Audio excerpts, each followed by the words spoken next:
Welcome to Gamble City Video Podcast. I'm Russ, and that's Zach. Hello. And this is the first time we've done a not only a new release wall episode in a really long time, but also the first time we've done an audio only episode where there's not going to be a YouTube component unless you like go in and like just attach this audio to a stack. Well, also, just so you know, it's one of those back in the day when we both lived in the same state. That we would do driving back from the movie theaters. I'm on a handheld thing, so we're all doing it legal. And so if you hear car noises and that sort of thing, that's part of the ASMR of this show. Exactly.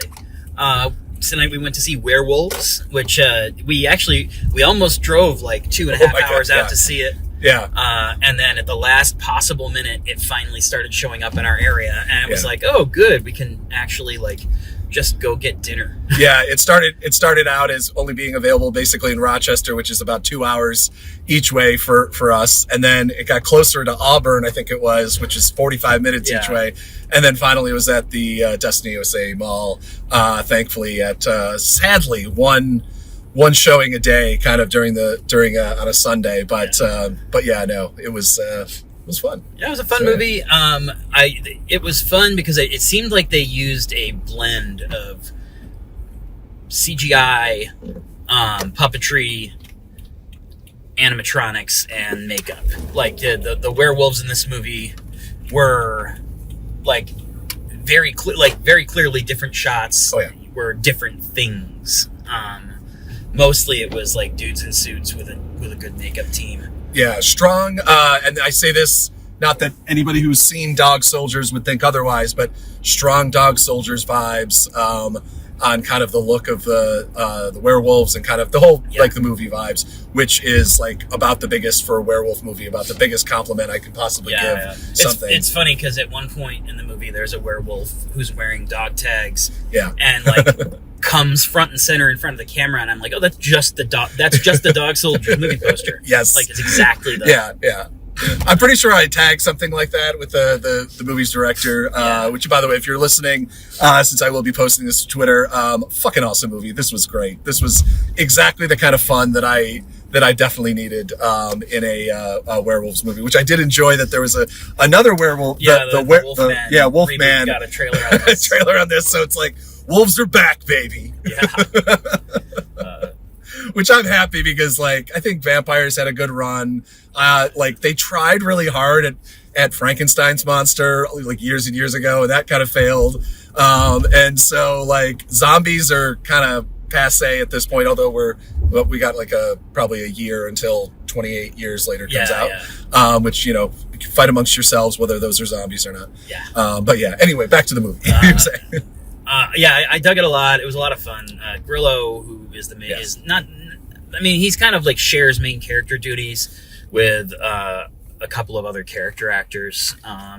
But he's the guy who, like, you see the most camera time, and he's definitely the one that they sold the movie on, and by virtue of the fact that he's like the action star involved. Yeah, he's also he's an EP on it, so that's which he seems to be making the smart move, and that a lot of his films are. Now executive produced, which like a lot of the Hulu films that he's done recently. Yeah. Sorry. I spoke with him recently about one of his like very indie projects, and like he's a very smart dude. He's not like the guy you think, because his job is to like sneer and get punched on camera. Very, very smart guy, and like he had a lot of like that kind of observations when we were talking about his indie work, because he's just like, you know, like when you look like me and when you've done the movies that I've done, you don't get to do interesting stuff unless you produce the movie. Yeah. And you make sure that you're getting to do interesting stuff. Yeah.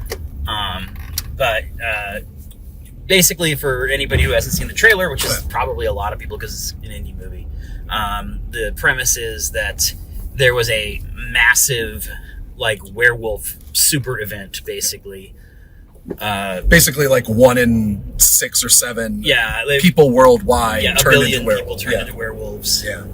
And and so you find out that now they're expecting this to happen every time there's a supermoon, which is like twice a year. And so this is the first one since the initial outbreak, and people are like, it's really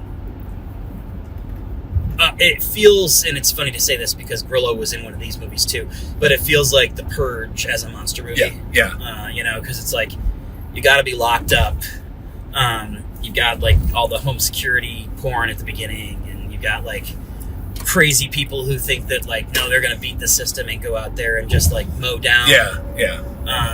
I had two little qualms about the movie, and they both relate to like how the werewolves were executed. And that's just that the power scaling was kind of all over the place. Yeah. Like the werewolves could like punch a wall down, but then also like our main characters could like go toe to toe with them and like do okay. And you know, so that like that, it's like I would have liked to get like, a little bit more of a like a sense for like how powerful exactly they were. Like it seemed to have some level of a scale on the human, like, and you could see in some of the creature when it obviously it's at night, so like lighting, which is and so like the next door neighbor who was clearly ex-military and kind of thing, like he had kind of a higher intelligence and like a fighting, like a little bit of a fighting thing, I think, and so like it felt to me like some of it made sense, but also werewolves, which like it's something that I enjoy that like we're kind of moving back to again, where like I enjoyed for a little bit that you had like, okay, like there's these zombies, like the Walking Dead kind of spectrum of like there's smart zombies, there's dumb monsters, there's dumb ones, there's whatever, and like but there's a science behind it, and there's that kind of thing, and like this is very much it's werewolves, which is enjoyable as fucking hell. The other thing, and this again, like this is like a nitpicky thing, but I wanted to know it, and it relates to kind of what you're saying, is I wanted to get a better sense of exactly how much of the person was retained. Because, there's a bunch of people who to be good people in this movie who turn into werewolves. And you're like, okay, but if like the dude next door retains enough of his memories and personality that he can like use his military training, then like why isn't that scientist at the beginning of the movie able to not murder his friends? Science werewolf? Which would be awesome. That would, sounds kind of like the like when Hulk becomes like scientist Hulk, and he's still kind of like the Hulk, but be like the like a side character in Robert Kirkman's Amazing Wolfman.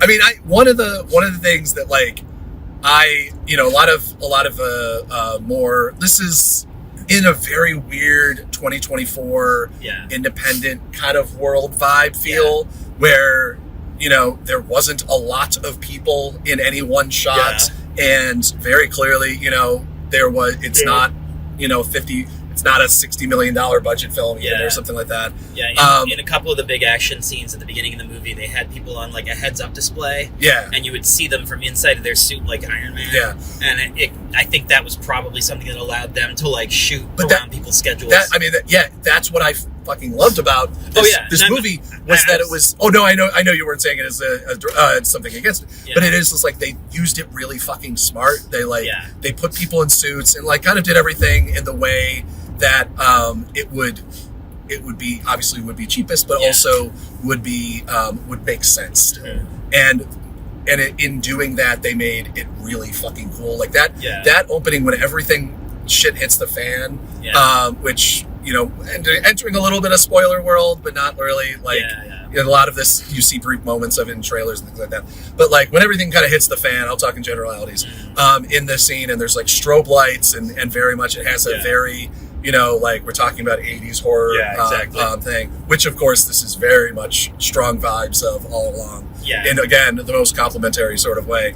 And the shots that they were able to, because it was just random shots, which was the kind of pure terror of that moment. And like, I got that. Like that was, even though like the few moments where you get like real close-ups and it's like, oh, that's a costume werewolf type of thing. But like, there's one specific angle, like an in profile. That shot was like fucking fantastic. Holy shit.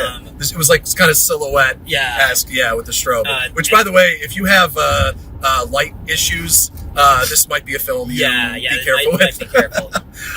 Because I was watching. I know, I had the same thought. It was very, very aggressive. Yeah, but it worked really fantastically in it. I thought editing was like the movie's strongest suit, honestly. Like all throughout the first 2 acts, when they were cutting back and forth between the family at home who are trying to defend their own house and the Frank Grillo soldier guy who's trying to get from the scientist guy. That's right. Yes, science soldier. Who's trying to get across town. It's that typical you have the guy who has the skill set. Yeah. And he has to try to go and save people, but everything in the city is thrown in his way before he can get home. Yeah. I do. It's a very big side point. I do love because for a while we had in James Bond films and everything, you'd have the stupid hot woman, and you're she's a scientist. Isn't that ridiculous, guys? And I'm thinking Denise Richards. I think she was a scientist in one of the Bond films or something like that. It was. I think it was one of the Bond films. It was. And sorry, this entire city is under road construction, so the roads are really loud. Yeah. But Frank Grillo, who again I love, but him is a molecular biologist, scientist, is okay, I'm gonna run with it. Yeah. It's just you would Bruce Willis. I would if they cast him in that, I'd be okay, sure, okay, and that's it. Really.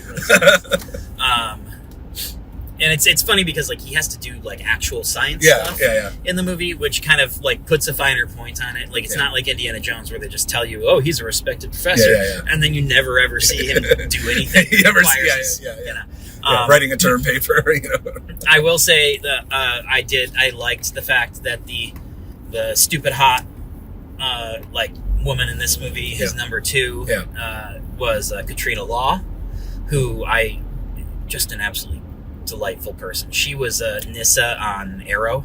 Oh, cool. And so I've talked to her a bunch of times over the years, and she's a terrific actor. She's a sweetheart. I was really happy to see her in a movie like this, because it was just again, it's not a huge big budget movie or anything, but it's it feels like an event movie.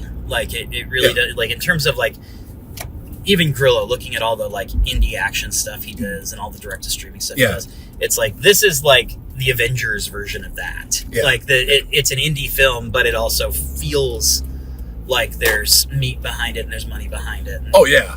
No, I mean this is one of those we see a lot of indie, indie films that are within the horror genre. And this has none of that kind of vibe. And again, I say this in a most complimentary sense. I will say there's one thing that I liked. There's a shot that they repeated a couple of times that was the jaw, the jaws of the werewolf. Yeah. But because of the way the werewolf moved, I think at that point it was either puppet or an animatronic. Yeah. And because of the way that it moved and the way that the teeth looked, it reminded me of the Velocipaster every time. It was just this one shot that I was oh, that's a B-movie shot right there. And they use it. Oh, and the other thing that I really liked about the editing, and this is one of those choices that I've seen it done really badly before, because I've seen it done kind of on accident, and it's clear that in this movie they did it on purpose. Yeah. They just, when characters are moving, especially in the middle of the movie where they're in the city, they linger on shots a second too long. Yeah. And a lot of the time, when I see something like that, I'll be it's weird because it makes you expect that something's coming and then it doesn't. Yeah. And so it seems it feels like a bad choice. Yeah. In this movie, it felt like a great choice because lingering on things and making you think that something was going to jump out from the background was adding to the paranoia of those scenes. And they fucked with you a couple times. There's this one really great pan shot. It did if you ever in The Graduate, in The Graduate, there's this classic shot that's always pointed out in film school, film tutorials and things like that, where it makes the audience look around. Mrs. Robinson's putting on a stocking, Dustin Hoffman's in the other room, and it makes the audience, you unconsciously lean in to try to look around the wall. Obviously it's a flat screen, there's nothing to look around, but you unconsciously do it. And there's this pan shot where it was moving slowly and you're oh shit, the fucking thing is going to be standing right in that room. And they did it once and there was nothing there. And then those things happen or whatever. And then they cut to a hard shot of the wide shot of that, and then the werewolf's there again. Yeah. Out of focus, but like you can see it from like she's not looking at it, but unconscious, kind of consciously knows that it's there. And like that fucking shot, like that is like that's I don't know if Spielberg would do it, but it's like that level of fucking directing and camera work. It's like that it's a fucking werewolf movie. Yeah. It's like, that's why, like, again, like Dog Soldiers is like one of those very few movies that like has that kind of fucking guerrilla art to it. And like this one has a lot of that vibe to it. It has, well, not a vibe, it has it. Yeah. And like you only need a couple of those shots in a film to make something good. I mean, like people, want to talk about whether it be Spielberg or whatever. It's like you watch Spielberg, 90% of his shots are standard operating shots. And then there's like the one, there's the like oneer, there's that zoom, the Hitchcock, the zoom, with the thing. And like that's what makes those films great, and like that's what makes this fucking film really fucking fun and really great. Also, I don't know if we want to let's just do a little spoilers. I don't know if we've kind of talked around everything, but like just warning, fantastic. What do you think? What's on scale? I like for me, it's like a 3.5, 4 star out of 5 movie, which like doesn't sound like I'm ecstatic about it, but I'm not a big werewolf fan, and so like that's it's probably my favorite werewolf movie I've actually watched in the last 10 years. Yeah, I would say 4.5 out of 5. I don't know, 5 out of 5. What am I fucking kidding myself? It's one of the very few films that I've watched in a while that I was fucking pumped for when I saw the trailer. And lived up to that exact hype. Yeah. And like I hyped up I very much do not hype myself up about films that much anymore. Yeah. Because of being hurt before by many films. And this one really lived up to it, which I was very overjoyed about. But one thing, the big thing I wanted to talk about is that the person you were talking about, I'm sorry, from Arrow. Oh, Katrina Long. Katrina, she disappears, like she tests this thing, that they have basically a sunscreen that protects you from the moonlight that gives you like an hour or whatever that you can be out in the light and you won't turn into a werewolf. And eye drops and the whole thing. And she was testing basically, I think correctly, it was the assumption that, it would also protect her from the werewolves, that they wouldn't see you as a victim, because very much there was only one exception, that the werewolves fought each other. Like they were all kind of either working together or working independently or whatever. And obviously there's a big fight scene, which is fucking werewolf fight. Like I'm actually trying to remember if we've ever had a werewolf fight before in a movie. I'm sure that we have, but I can't think of one specifically. Yeah, like Dog Soldiers doesn't have it. Like none of the like Wolfman films and everything like that, because there's only usually one. And so which was interesting, which was fucking super fun. But what she just disappears, basically gets pulled up out of thing, and kind of Frank Grillo's character assumes that she's gone or whatever. I mean, I think that we're setting, like first off, like you mentioned The Purge. Yeah. This is basically, it's the same as a James general formula of like the setup of The Purge, because now we have, or A Quiet Place, where you're already embedded into it. You already know what's going on. You know all the fucking things, and you're kind of thrown into it with the actors, which I love. I very much like this. I kind of like this idea, especially now that we're doing prequels left and right. This sets it up perfectly for a prequel. Yeah, exactly. And also we have a sequel where like, oh, they do have this thing that fucking works. They just have to make it widespread and kind of, and just like spread it around basically to some level. And so it requires, at least one of the scientists survive. You just need the other, the woman to be around. And like, as far as we know, she potentially is. And she could, because you see her yanked up out of frame, but you never see her die. Yeah. There's not even any, like, there's a movie that leans hard on sound. Oh yeah. So there can be a lot of, the soundtrack was, and the score and the soundtrack was fucking great. Yeah. But like, and so you didn't hear any of that. So I had the same general thought. I actually kind of expected her to show up at the end. Yeah. But that she didn't doesn't necessarily mean that she's gone from the franchise if it becomes a franchise. Yeah. And the fact that like it's built in that like, well, this is just what happens now when there's a supermoon. Yeah. Yeah. Like it's like in 3 months we'll do this again. Yeah. certainly I think that it has the like when at Comic-Con the year before the Purge TV show went on the air, they had like a party city that was like Purge City. Oh yeah. Where they sold all this like junk, and they gave you like $20 in free in-world currency when you came in the door or something. And so like I don't really think that, I can't remember if you could actually spend money or not. I think you only just like got the thing. The $20. Yeah. But in any event, it was an interesting place to be because like it kind of shows how much like lore was built into the world of a movie series where the premise is frankly stupid. Yeah. And like it's the kind of thing where I could totally see that happening here, where it's like very quickly it's like, well, the world has to adjust to this now. Yeah. Like you've got to create new like home security products, new like there's like, you know, you could jump 3 years for the next one and be like, okay, well, the global population's been decimated. The people who are left still go through all this stuff every few months. Yeah. And here's where we are with the technology we've developed to fend off werewolves. I mean, this would be, I mean, like, I would love to just see a fucking sequel in like Hong Kong or something like that, you know, do a raid style kind of thing where you have literally just steal that premise of the raid and add werewolves to it, or Judge, you know, like a Judge Dredd type of, well, same film, same premise. Anyway, that would be crazy fun. So we're ready for franchises already. The other thing that could be fun with a movie like this, because like they talk about how like our characters can kind of see it coming because like you get news reports from places where the time zone is.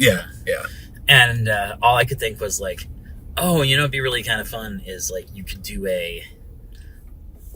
a movie where you're like outrunning the moon. Yeah. Like a real-time movie where it's like, oh no, it's coming, and we gotta like bust ass to get to California before blah blah blah blah blah. There's a great TV series. I forget whether it was on Netflix. I think it was on Netflix, maybe Amazon, where they're on a plane and basically people turn. I forget whether they turn to vampires or something like that. Kind of a zombie-esque type thing, but I think it was more vampire-centric. And like that was kind of the premise. They needed to keep rolling, little Langoliers-esque, kind of thing. That's the first thing that popped in my head too. I mean, werewolves on a plane. It sounds fun as hell too. But yeah. Although it does. If the werewolves are this powerful, it would be a short movie because it's like no matter what you do, you're taking that plane down pretty quick. Because again, these were like the kind of like stomp on the roof and crash into your kitchen. Kind of werewolves. What was it? The other thing that the other kind of influence that I thought you could see in this movie in an interesting way was Night of the Comet. Do you remember that movie? I guess it's technically a zombie movie. Like, basically, like, this comet goes overhead and, like, a bunch of people disappear. And it's been ages since I watched it. My ex-girlfriend loved it. But, like, it starts the same way as this with, like, a scroll of text. Yeah. And in that one, this is the first time that the comet has ever come, and it's like a weird, like the world's been irrevocably changed. But like with the text intro at the beginning of this, and then the like throwing us into this world that's been in upheaval, this almost felt like, oh, this could have been like, if it wasn't werewolves and it was something else, this could have been like a sequel to Night of the Comet. Like it just had it, and again, like that's probably stretching it a little bit, but it felt like that was definitely an influence on the movie. It's one of those like fun 80s like direct to VHS horror movies that I know has a cult following now. I think it's supposedly getting a remake at some point soon. But it's one of those ones where like it didn't even have like a Frank Grillo level of celebrity. Like it was like the entire cast, from what I remember, were like, oh yeah, that person was in that one thing that time. You know, it's like people from Charlie Band movies and stuff. And but that was when the text thing came up at the beginning, like that was just my first thought. I was like, oh, this feels like a Night of the Comet style, like we're gonna catch you up as quick as possible because it's more important that we get some screen time here. No, I mean, I think I'm glad that they spent like as little time as possible kind of building lore and just kind of rolling with it as much as possible, because I mean, like, again, like what else do you really need? You know, well, like, again, that's something you can build either in the film or which it doesn't even need. It's fucking werewolves. It happens once a thing. Yeah. These are the two things you need to know about werewolves, and that's it. And again, it's like it's the Purge in a lot of ways. So it's like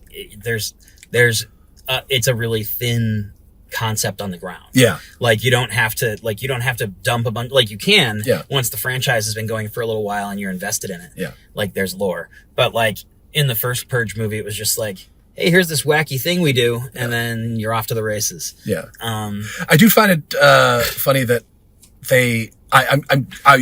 I do wish there was one line of dialogue, like a throwaway, just kind of explaining, did werewolves already exist as a pop cultural thing, and then this happened? Or like it's kind of the Shaun of the Dead thing, where it's like, don't say the Z word. And so it's like you kind of know that they, like it is, and the way that it's talked about in the movie, it almost feels like not that they were necessarily a pop culture thing. It just feels like that, like there's always been werewolves. But like now there's a lot more. Something.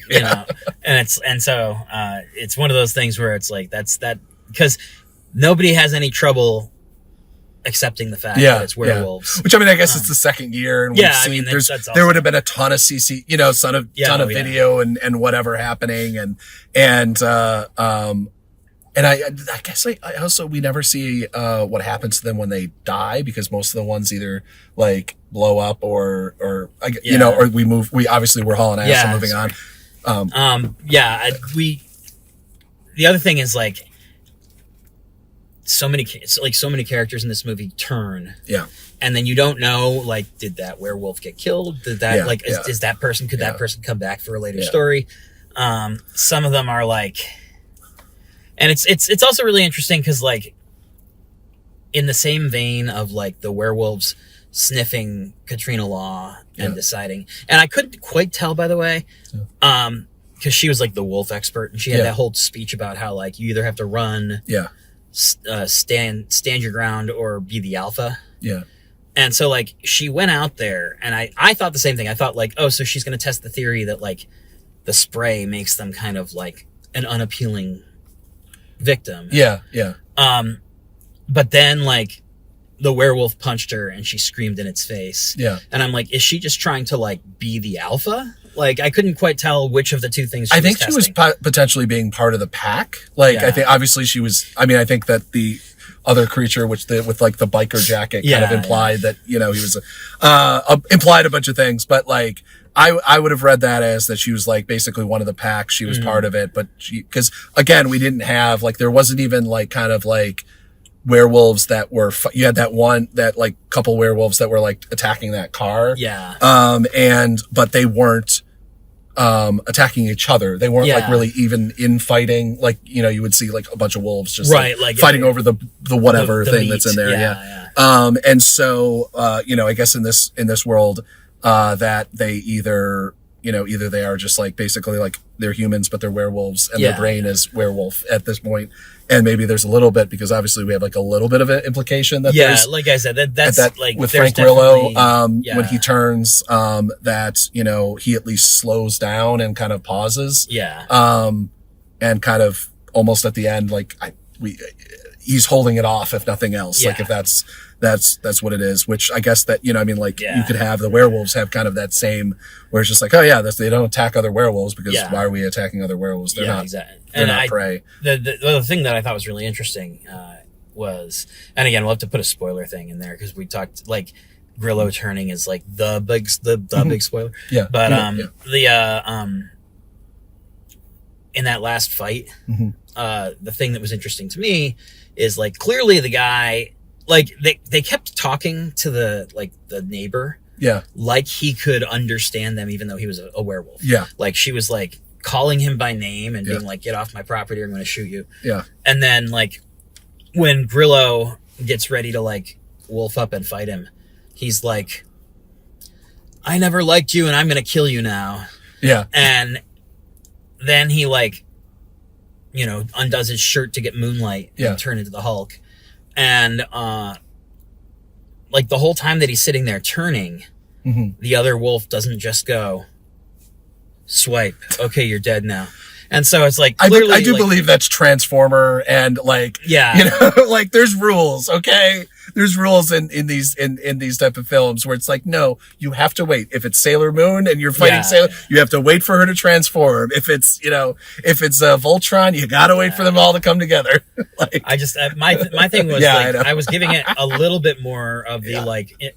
Yes, it's definitely just a trope of the kind of movie word, but like I was like, oh, it could also be that like as soon as he starts wolfing out, like the scent changes and suddenly he's not an appealing. You know what I mean? I might also even like if we want to go deep on it, like if there is still some of the person in there, is that he wants to fucking fight him. Yeah, and so he wants this fight, and so he's gonna wait. It's not fun. It's not going to be fun to fight him, like that.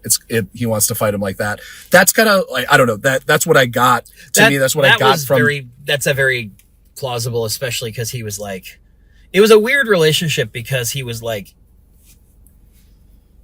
he kept calling him Captain. Yeah. And it was like, clearly like he had some level of respect for Grillo, but also he's like, what are you trying to like, cure it and make the world better? Why can't you just stay home with me and shoot them? Yeah. And it's like, so like that, it was one of those things where it's like, yeah, he has like admiration for Grillo, but also he clearly like just thinks that like his way is the way to get, you know what I mean? Well, I think you've just said the two like types of military people. It's like the person who's stuck in it and is still doing it. He's listening to like Alex Jones ask kind of some sort of radio before, and then conspiracy shit, and obviously just like the vibe that he has is that, and then you have Grillo who's like, no, I've moved on, but I'm still, like still the training and still how to do it, but and now I'm a microbiologist. I don't. I thought great performance by the young woman who played the mom. Unfortunately, I don't know her name. And again, like it's a new release well episode, so we're driving from the but like she was terrific. And that's the thing is like she was just like I've never seen her in anything before. I don't think. If I have, it was like a guest appearance on a TV show. But all of these people who came in for what I assume was just a few days of filming really knocked it out of the park. Lou Diamond Phillips, I think, was the head of the CDC at the beginning. Yeah. And I was like, oh, look at that. Yeah. There was, which I'm sorry, I got to remind me, there was one moment that made me laugh just in like 2024 where they show up, hands up, and be like, don't shoot us. We're from the CDC to this like very friendlies. Clearly like militia crew that was just having fun. And they had like the big gun on the back of the pickup truck and everything like that. And I'm just like, that's exactly what gets you shot in 2024 by these type of people. Exactly. I had that same, we like looked at each other in the theaters. It's like walking up and telling them that you're a reporter. Yeah, exactly. You're just begging them to shoot you. Which, clearly, the person who wrote that line wasn't thinking of the world that we are in. I almost feel like it's like I would write that line because of how much it would get a laugh from a large number of people. Like, just as like a ridiculous, because there is, there's like the kid. I would just go back to like, listen, the kid was fantastic. Like, had a very like, child, that is the role of that child, and did excellent and everything. It was great that like every single, like, it didn't feel like anybody in the film was like second brother's cousin type of thing. And you even get in a lot of Hulu film, like Hulu, like, done by Hulu films. And it's funny because like a lot of them, like I don't know who the two crazy like guys at the beginning were, because there was like 4 people who they tried to transform or they tried the like vaccine on basically. At the beginning, and there was the one woman who was really like who was terrified, and she was very good. She didn't want to go through it. And then there was another guy who was like one of the scientists from the lab. And he that was I can't remember the actor's name. He was Hero's sidekick on Heroes. Oh, like he was the other Japanese guy, the one who had no superpowers. And you're just like, oh wow, I haven't seen him in ages, but like he was always terrific on Heroes. He's really good in this. It's like I'm glad to see a guy like a character actor like that resurface. Yeah. I mean, and that's the fun thing about the way they set up this film, which like I think we've all become like a little bit like, oh, this is very clearly they're setting up a sequel. Yeah. Like you watch anything. This one I'm actually like I'm hyped Yeah, for like the idea of it because it was done so well and like you can have exactly this kind of the exact same world, but like if this does well, you know, if this is doing well, it gets, you know, I think this will do bonkers on streaming. Oh yeah, for sure. Like if Hulu buys it or whatever, it's perfect. I mean, we were talking before, like I assume with like Grillo is kind of has that like a somewhat like exclusive, I think. But is that like the idea that like that guy, I don't remember him. I don't remember a lot of them getting killed. So as long as they survive the night, with like they're humans again, and so you could start like a sequel to this film the next day, right? With most of the same characters, most of the same characters, and they're just kind of dealing with the fact that they're basically naked somewhere in a street, which actually would be like a great like humor moment for a lot of things where it's just like. I do got to say like the scene when Grillo, like his like superhero shot and like looking down where it's like, if there's a sequel and all the same actors are involved, like they're going to be together. Like he's glistening, like ripped, not like a single ounce of body fat. And like the sunlight's coming in and she's like looking up like, holy shit. like there was no other way to read that shot. Absolutely. It wasn't like, oh, thank God he changed back into a human. I'm not going to die. No, it's like, it's like, holy shit, my brother's-in-law is it's like, oh, this works out well. Fuck, he's a molecular biologist with 12-pack abs and not a single thing. And he just saved my life. That's gonna be, that's good. That's kind of I'm over. It's been a year. Yeah. Thanks everybody for listening. Kind of a short one, which is actually a break with tradition. I'm sure everyone's happy about that. Be back here by noon on the 5th day for more Emerald City Video, and always remember to rewind your cassettes.